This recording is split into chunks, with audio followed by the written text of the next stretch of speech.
지난주에 제가 말씀을 전하면서 우리 새해 인사 중에 대박 나세요라고 하는 인사가 있다는 말씀을 드렸는데, 이 대박은 이제 자영업자뿐만 아니라 주식도 포함이 된다고 그랬어요. 그런데 최근 우리나라 주식 대박 난 거 아시죠? 이 주가 지수 제가 기억하기에 오래전에 3천 넘기 쉽지 않다 하는 이야기가 있었었는데, 최근에 뭐 4,800을 돌파했다 그러고 이제 곧 뭐 5천 간다, 6천 간다 뭐 이런 이야기까지 나오더라고요.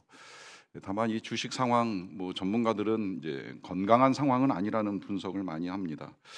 이게 지금 이제 몇 개 잘 나가는 대기업이 주가를 이끌다 보니까 지수는 올라가는데, 실상 이 주식이라고 하는 게 이제 경제, 실물 경제를 바탕으로 해서 이 성장을 해가야 되는데, 우리나라 실물 경제 굉장히 어렵다고 이야기 많이 하지요. 제조업들이 계속 문을 닫고 건설 경기는 이제 말할 것도 없습니다. 그러다 보니까 이 풀린 돈들이 이제 갈 데가 있어야 되는데, 부동산은 이제 규제가 심하다 보니까 부동산으로 갈 수 없는 돈이 주가로 몰리면서 이 주식이 실물 경제를 바탕으로 하지 않고 성장하는 이제 기현상이 나타나는 거 아니냐라고 하는 분석을 하게 됩니다. 그러는 중에 저는 그 최근에 이제 요 말씀을 준비를 다 하고 나서 그저께 이 칼럼을 보다가 좀 놀랐어요. 대한민국에서 부자가 되는 법이라고 하는 제목의 칼럼을 쓴 기자의 글을 읽어 나가는데, 정확히 한 20년 전쯤에 서울여대 교수가 부자 개론이라고 해서 이제 부자가 되는 방법을 알려줬다고 이야기합니다. 뭐 그건 아주 간단해요. 이제 그때 당시에 뭐 여러 가지 이 세세하게 설명하는 내용이 있긴 합니다만은, 그냥 한마디로 말하면 정말 성실하게 일하고 돈 아끼면, 절약하면 부자 될 수 있다라고 하는 게 이제 지침이었어요. 그리고 실제로 그랬어요. 누구라고 하더라도 어쨌든 뭐 열심히 일하고 잘 모으고 아끼면 이제 누구라도 부자를 꿈꿀 수 있는 세상이었던 건 틀림이 없죠. 그런데 오늘날 이제 이 모든 것들이 다 무너지고 오직 부자가 되는 길은 하나라고만 딱 가르쳐 주더라고요. 그건 부동산. 부동산만 있으면 된다. 이 부동산을 언제 사고 어느 시점에서 갈아타느냐라고 하는 이거 이외에는 부자가 될 수 있는 길이 전혀 없다라고 하는 게 이제 이 칼럼의 주된 내용이었어요. 그러면서 이 부동산밖에 유일한 길이 없는 대한민국에서 부동산으로 이제 모든 사람들의 관심과 자금이 몰리다 보니까 이걸 규제하기 위해서 나라가 애를 쓰는데, 문제는 이제 규제하는 사람들도 내로남불하다 보니까 기자의 마지막 결론은 그래서 더 답답하다라고 하는 말로 끝을 내게 됩니다. 읽어 나가면서 뭐 저 역시도 답답함을 금할 길이 없었는데, 그만 답답하다고 생각하는 이유는 이 모든 것들이 이제 우리 서민들과 청년들의 이 희망을 꺾어 나가는 거 아닌가 하는 생각이 드는 거예요. 물론 부동산이 희망이고 부동산이 필요하다 이런 말씀을 드리고 싶지는 않지만, 그래도 과거에는 이제 뭔가 내가 열심히 하면, 그리고 아끼면, 모으면 이룰 수 있는 이 모든 것들이 사라져버린 시대가 아닌가라고 하는 아픔이 있는 거죠. 그러다 보니까 뭐 요즘 젊은이들 두 부류로 나뉜다는 이야기를 해요. 그냥 아예 포기하고 먹고 싶은 거 먹고, 사고 싶은 거 사고, 쓰고 싶은 거 쓰고, 가고 싶은데 가는 친구들과, 아니라고 한다면 어떻게 해서든 이제 그래도 부를 이루어가야겠다라고 하는 생각을 가지고 투자를 공부하고 열심히 투자해서 조금씩이라도 자산을 늘려가기 위하여 애를 쓰는 청년들이 있다 하는 이야기입니다. 저는 뭐 꼭 청년이 아니어도 누구라도 좋은 위치에서 좋은 집을 사서 내 이름으로 등기된 집에 사는 거를 마다할 사람은 없다라고 생각이 들고요. 또 그러한 집을 구해서 살다가 뭐 할 수만 있다면 자녀들에게 잘 물려주고 싶은 부모의 마음도 있을 수 있다라고 생각을 합니다. 문제는 이게 생각처럼 쉽지 않죠. 한때 그런 드라마 유행했다 그러잖아요. 서울 자가의 대기업 다니는 김 부장 이야기. 요 제목대로 우리 교회도 이제 그렇게 소개하신 분도 계세요. 서울은 아니지만 제가 분당 자가에 살면서 대기업 다니는 부장입니다라고 소개한 이제 우리 교우도 있었는데, 저는 그분 그 소개를 들을 때까지만 하더라도 이제 이 드라마가 리얼리티인가 보다 이제 이렇게 생각을 했어요. 실제인가 이렇게 생각했어요. 그런데 드라마는 못 보고 분석 기사를 신문으로 읽다 보니까 이거 리얼리티가 아니라 판타지라 그러더라고요. 서울에 자가를 얻는다, 대기업을 다닌다, 부장까지 승진을 한다. 이건 환상이지 실제는 아니라는 거예요. 그럴 수 있는 사람이 대한민국에 몇 명 안 된다는 이야기죠. 그러니까 실제로 이건 로망에 불과하다라고 하는 겁니다. 뭐 그것만 로망이겠습니까? 새해 대박 나세요라고 하는 이 자체가 우리의 본심을 담고 있는 현실적인 인사인 거지요. 돈 벌어서 넓은 공간 차지하고 싶은 마음, 그 마음을 인정해주고 그렇게 마음대로 이루어 가라라고 하는 축복이 새해 인사가 되었습니다.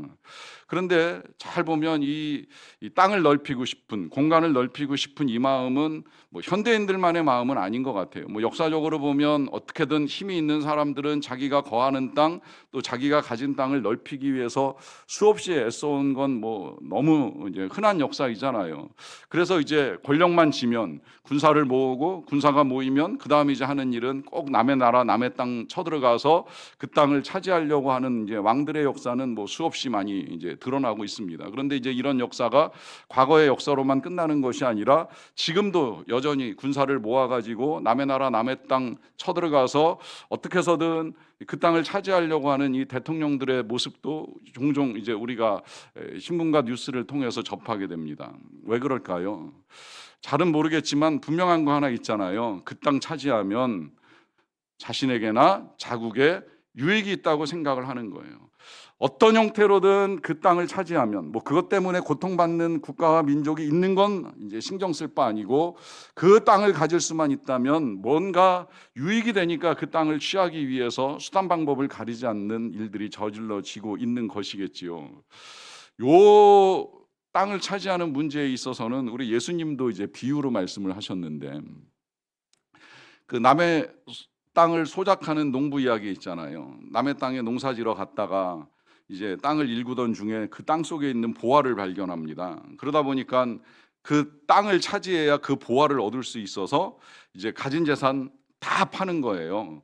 그래가지고 이제 그 땅을 산 농부의 이야기를 이제 예수님이 비유로 해주셨어요. 물론 이 비유는 천국에 관한 비유로 우리가 천국을 얻기 위해서는 때때로 많은 것이 희생될 수도 있고 헌신될 수도 있고 많은 투자가 필요할 수 있다라고 하는 걸 알려주시기 위해서 이제 해주신 비유이기는 한데 이 비유 속에서 일단 이 원리 하나 분명합니다. 유익만 있다면 취하는 것이 필요하다. 유익하기 때문에 취하려고 애를 쓰는 거죠. 근데 문제는 이제 뭐가 그럼 유익하냐라고 했을 때 지금 이제 대한민국은 말씀드린 대로 땅만 있으면 공간만 있으면 뭔가 이 자체가 유익이 되는 거예요. 뭐 거기에 지금은 뭐 금은보화 안 묻혀 있어도 상관없어요. 그냥 내 이름으로 등기만 되면 이게 이제 저절로 부과되고 저절로 이제 커지는 재산이 되다 보니까 다른 거 필요 없이 이 자체를 얻기 위해서 힘쓰는 시대가 아닌가라고 하는 생각을 합니다. 그래서요, 제가 오늘은 제가 여러분들에게 대박 투자 정보를 하나 가지고 나왔습니다. 잘 들으셔야 돼요. 이 참고로요, 저희 교역자들은 지난 11월 달에 이런 책을 읽었습니다. 돈이 어렵지 않은 어른이 된다는 것. 부제는 이렇게 붙어 있어요. 재테크가 두려운 당신에게 시골쥐가 해주고 싶은 말들.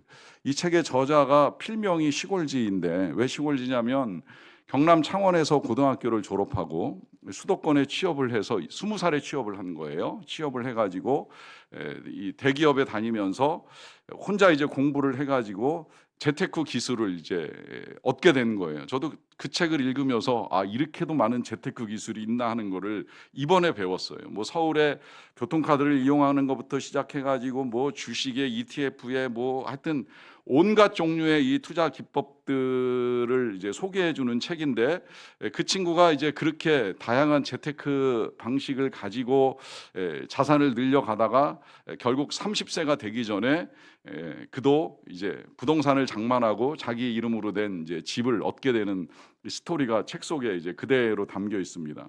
물론 그렇다고 해서 제가 그 책의 내용을 가지고 여러분들에게 전달을 하려고 말씀을 드리는 건 아닌데 분명한 건 이제 그 책에서도 좋은 정보를 가지고 열심히 연구를 해서 분명하게 투자하면 뭔가 자산이 늘어날 수 있다라고 하는 걸 우리에게 가르쳐 주는데요. 저는 오늘 그 정보를 가지고 이제 여러분들에게 나온 거예요. 사실은 그 책에서도 그런 이야기 하는데 왜 주식이든 부동산이든 좋은 정보가 있으면 그냥 주는 게 아니잖아요. 언젠가도 소개했듯이 리딩방이라고 하는 것이 만들어지면 투자의 정보를 얻기 원하는 사람들이 최소 몇백만 원씩 투자해서 정보를 취해야 이제 그다음에 투자를 할 수 있는데, 저는 오늘 여러분들에게 한 푼 받지 않고 거저 대박 투자 정보를 이제 전달해 드리겠습니다. 이유가 있어요. 실상은 이제 제가 이 리딩 방장이 아니라, 원래 리딩 방장은 우리 예수님이신데 이분이 이제 저한테 맡겨놓고 잠깐 자리 비우셨잖아요. 곧 다시 오실 거예요. 재림하실 건데, 그래서 이제 제가 이 리딩 방의 방장이 되어서 여러분들에게 정보를 알려드립니다. 그 정보는 잘 들으셔야 돼요, 여러분. 적은 비용으로 큰 땅을 이제 얻게 되는 정보예요. 그것도 여러분, 이 땅도 연구해 보니까 같은 땅이라고 하더라도 사실 저 시골 산간벽지에 넓은 땅 크게 의미 없잖아요. 제가 이번에 식사하다 보니까 우리 요 분당만 조금 벗어나도 주차하기 편하고 넓은 식당들이 꽤 있는데 값도 그렇게 크게 비싼 식당도 아니에요. 그래서 그런 생각 들었어요. 아, 이런 식당이 이 판교 안으로 들어오면 얼마나 더 대박이 날까. 사람들이 접근하기 쉽고 찾아가기 쉬우면 더 많은 손님이 몰릴 텐데 조금 떨어져 있다 보니까 교통이 불편해서 오는 사람이 없어요. 그러니까 아무리 메뉴가 맛있어도 크게 의미가 없는 거예요. 그러니까 아무리 좋은 땅이어도 도심의 자리를 잡아야지, 저 시골 산간벽지에 좋은 땅이다 그러면 크게 의미가 없는 거잖아요. 그런데 오늘 예수님이 저한테 주신 이 대박 투자 정보는 이제 이 도심에서 어떻게 땅을 넓혀갈 수 있느냐라고 하는 사실을 알려주는 정보입니다. 그 정보가 뭐예요? 바로 오늘 본문 말씀입니다. 뭐라고 말씀하세요? 5절에 온유한 자는 복이 있나니 그들이 땅을 기업으로 받을 것임이요 라고 하는 말씀을 하십니다. 자, 여기서 땅을 받는 방법, 땅을 얻는 방법 뭐예요? 온유한 자가 복이 있다라고 하는 거예요. 온유한 자가 받을 수 있다라고 하는 거예요. 그러니까 결국 이 투자, 이렇게 생각하셔도 저는 좋겠다는 생각이 듭니다.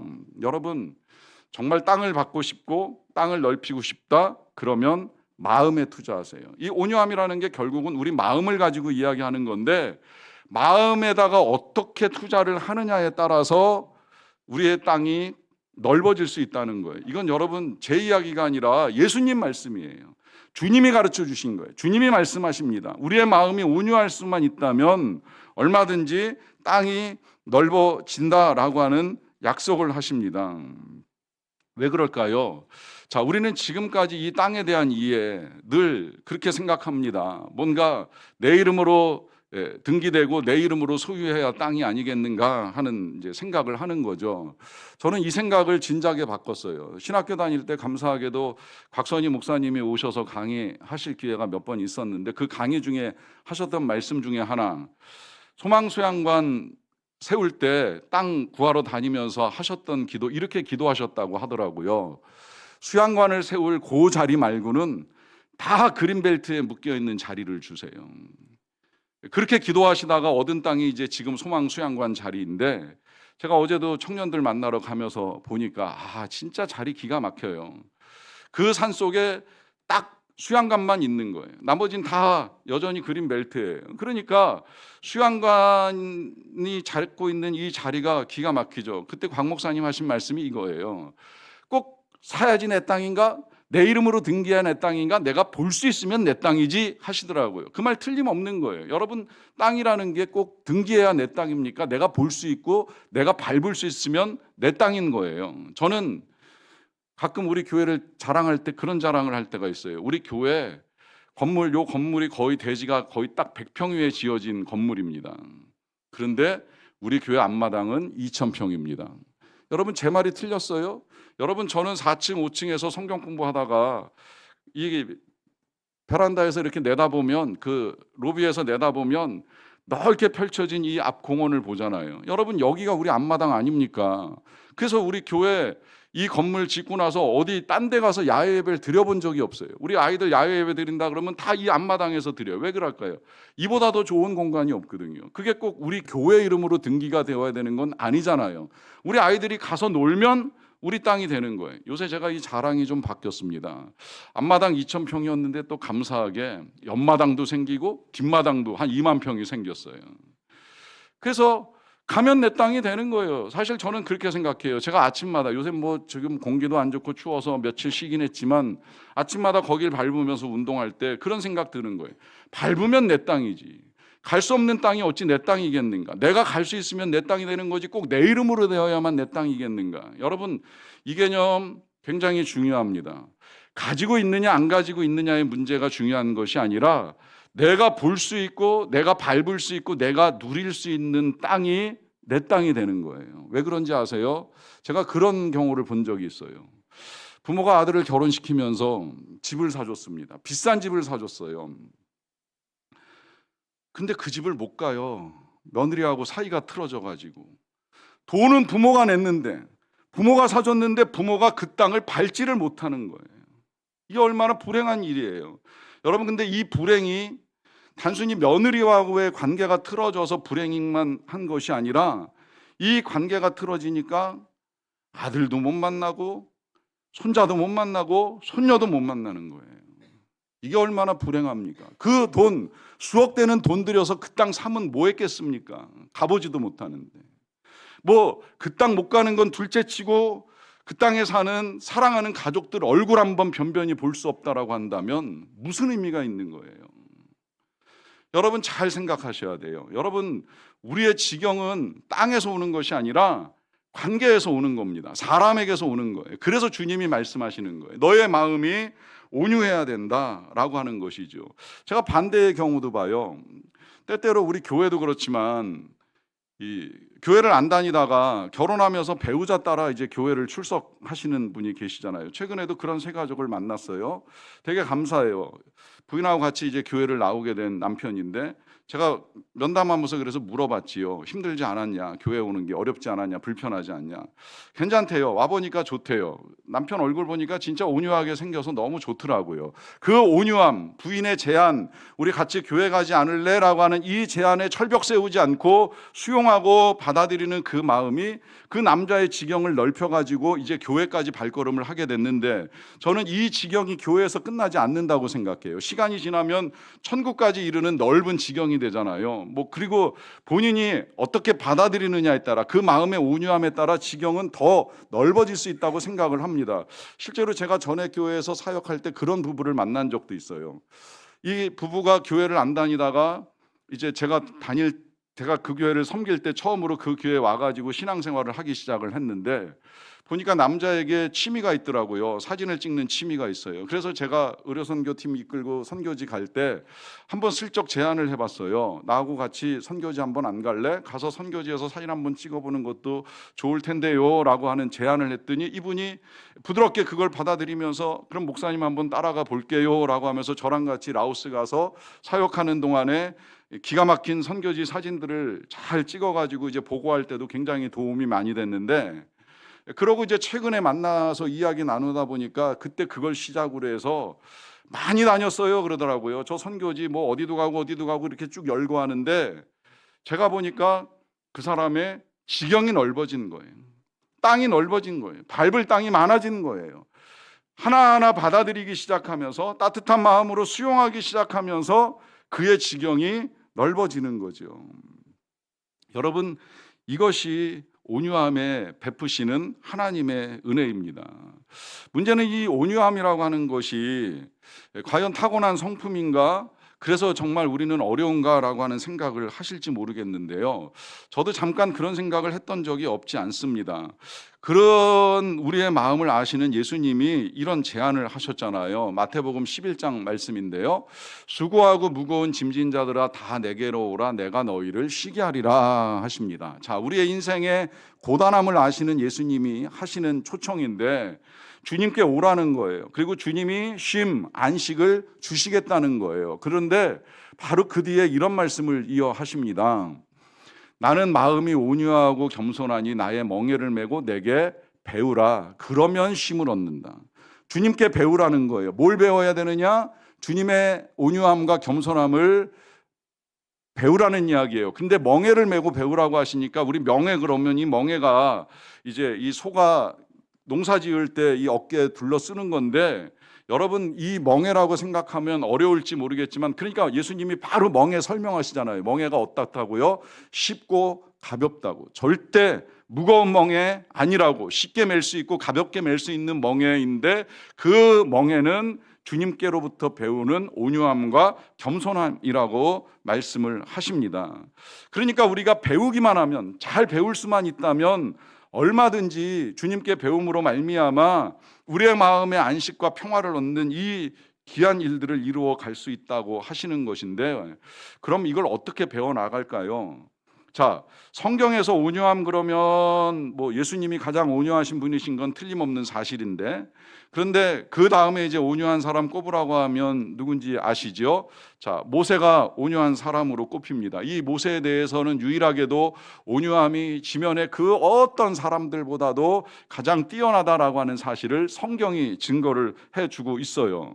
그런데 저는 사실 처음에는 이 말씀 볼 때 조금 받아들이기가 어려웠어요. 왜냐하면 제가 이해하는 모세는 처음부터 온유한 사람은 아니었거든요. 왜냐하면 그가 처음에 등장해서 했던 일은 자기 동족을 괴롭히는 애굽 사람을 보고 쳐 죽여서 몰래 땅에 묻는 사람이었어요. 온유하다 할 수 있을까요? 어렵죠. 그리고 이제 그 다음에 그가 하나님 만나가지고 이스라엘 백성들을 이끌고 시내산에 올라가서 백성들을 놔두고 시내산에서 하나님을 만나고 십계명을 받아가지고 내려왔을 때 이스라엘 백성들이 금송아지 우상을 만드는 죄를 저질렀잖아요. 그때 이 모세의 반응이 어때요? 보자마자 돌판 던져 깨트려 버렸어요. 자기 성질 못 이긴 것 같아요. 영 온유한 것 같지 않잖아요. 그런데 더 이해하기 힘든 건 이 말씀, 민수기 12장 말씀이 지나가고 난 다음에 또 한 번 광야에서 물이 없을 때에 우리 하나님이 반석을 쳐서 물을 내라 하는 말씀을 하시는데, 이 모세가 그냥 반석 치면 될 일을 가지고 이걸 아주 세게 2번 치는 성질을 드러내는 바람에 하나님이 너 안 되겠다, 너 가나안 땅에 못 들어가겠다라고 하는 말씀까지 하실 정도가 됐어요. 그러니까 이 모세가 온유하다, 이 온유함이 다른 사람들보다 뛰어나다라고 하는 말씀 이해하기가 어려웠었죠. 그런데 성경을 다시 읽으면서 알게 되었어요. 물론 그가 본성적으로 그도 강팍하거나 혹은 강한 성격을 가지고 있을 수는 있는 거예요. 그런데 좀 다른 면도 있더라고요. 뭐냐면 아까 그렇게 이스라엘 백성들이 금송아지 우상 만들고 막 거기에 경배하면서 뛰놀 때 그들을 향하여 돌판을 던지기는 했는데, 그 다음에 그는 다시 하나님께 나아갑니다. 하나님께 나가서 기도를 해요. 이 백성 용서해 주시고 끝까지 인도해 주세요.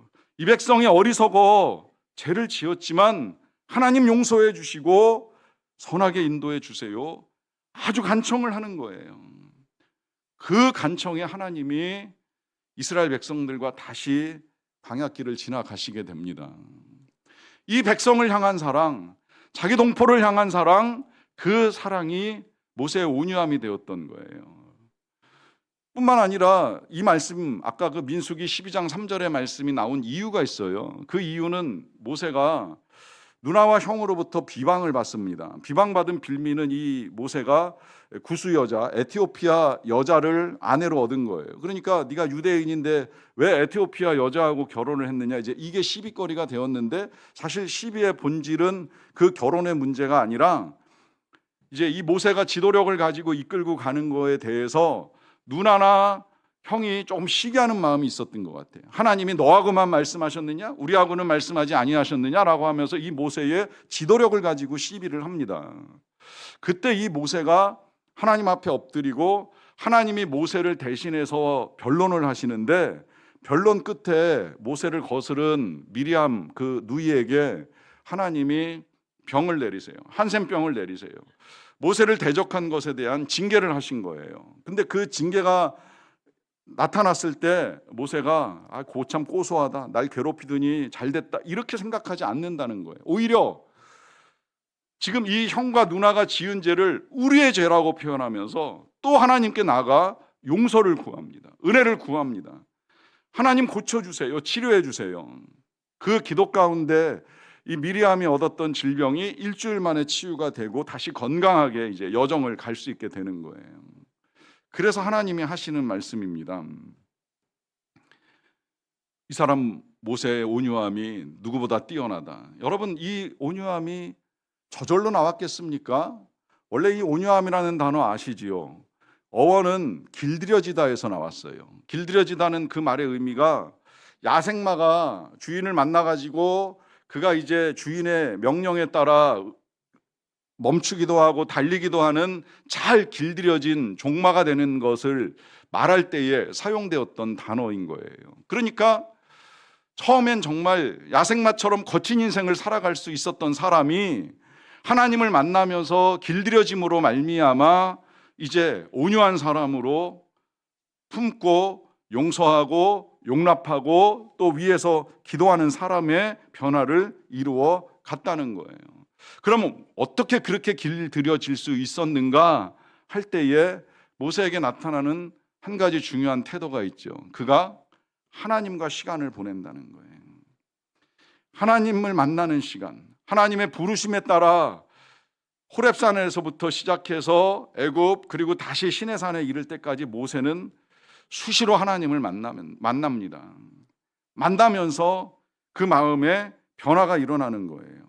그 마음의 변화가 일어나다 보니까 형제들의 비방, 동족들의 비방 그 어떤 거에 의해서 흔들리지 않고 온유함으로 대응해 나가는 것이지요. 하나님과 함께하면서 그 마음이 하나님을 닮아갔기 때문입니다. 여러분, 종종 말씀드리지만 하나님이 우리에게 원하시는 건 행복이에요. 복을 주기 원하시고 기쁨을 주기 원하세요. 근데 그 기쁨이 어디에서 오는지 분명하게 아셔야 돼요. 여전히 많은 사람들이 그 기쁨은 돈에서 올 거야, 땅에서 올 거야라고 생각하지만 여러분 말씀드린 대로 돈이 있어도 땅이 있어도 불행한 사람 적지 않아요. 이걸 일찍이 소설가 톨스토이가 소설 속에서 여러 번 우리에게 알려줬잖아요. 사람에게 땅이 많이 필요한가라고 하는 제목의 소설. 여기도 농부가 등장을 해요. 평생 넓은 땅에서 농사 짓는 게 소원이었던 사람인 거예요. 그래서 어떻게 넓혀갈까 고민하다가 상인을 만나가지고 거래를 하잖아요. 그 거래 내용은 돈을 지불하고 이제 이 농부 파옴이 하루 동안에 걸어서 밟는 땅 그걸 상인이 주겠다고 약속을 하는 거예요. 그래서 이른 새벽부터 이제 그 땅을 넓히기 위해서 하루 종일 먹지도 않고 쉬지도 않고 하루 종일 걷잖아요. 그러고 한 바퀴를 돌아서 이제 차지할 만한 땅을 밟고 돌아왔을 때 그에게 남은 건 뭐예요? 지쳐 죽는 일만 남았어요. 그래서 결국 그에게 필요한 땅은 한 평뿐이었다라고 하는 게 소설가 톨스토이가 우리에게 가르쳐주는 땅의 필요입니다.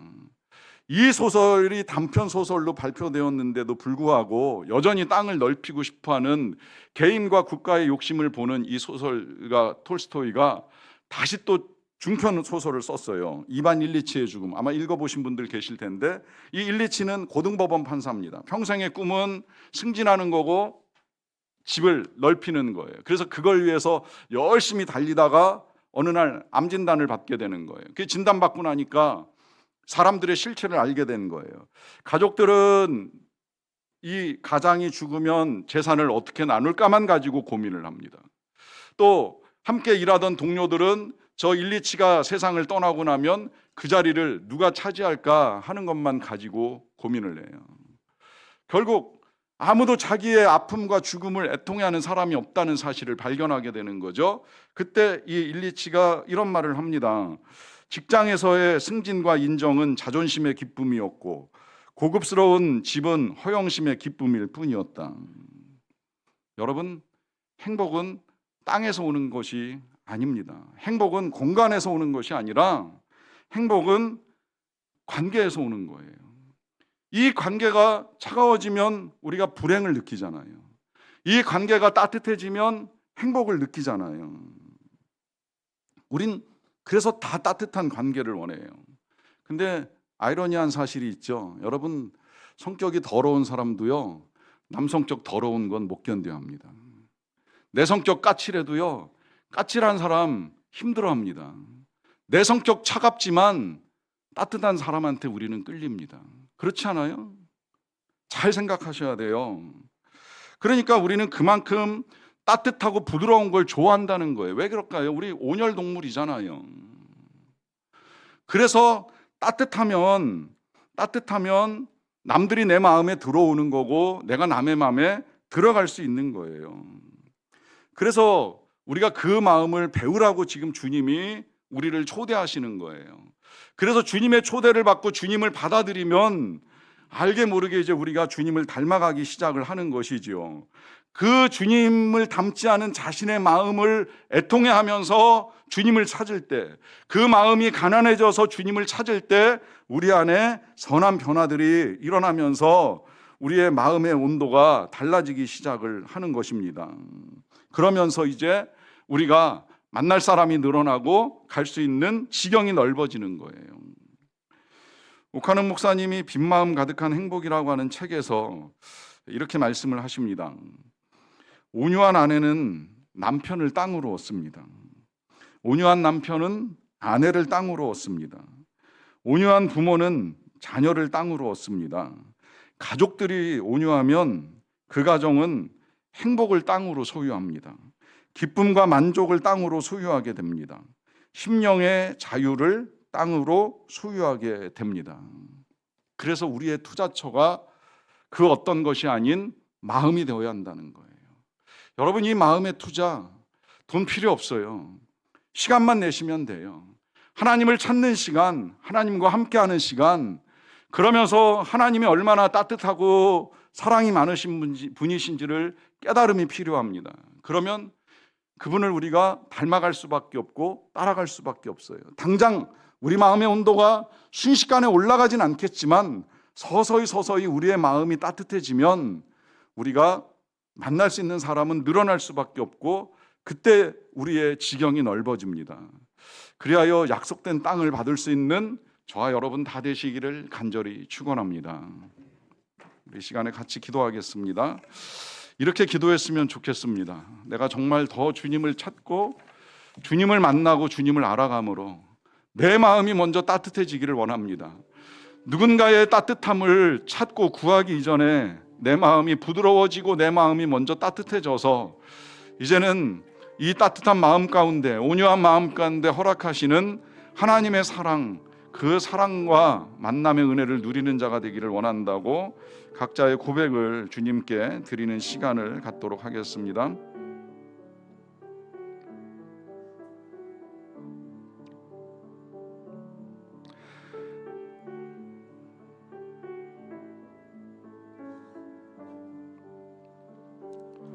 하나님, 우리의 마음이 더 따뜻해지기를 원합니다. 말라가고 차가워지는 이 세상 속에서 다시 온기를 회복하고 부드러움을 회복함으로 인하여서 주님이 우리에게 주시기를 원하셨던 행복, 심령의 자유 누릴 수 있게 되기를 간절히 원합니다. 예수님의 이름으로 기도하옵나이다. 아멘.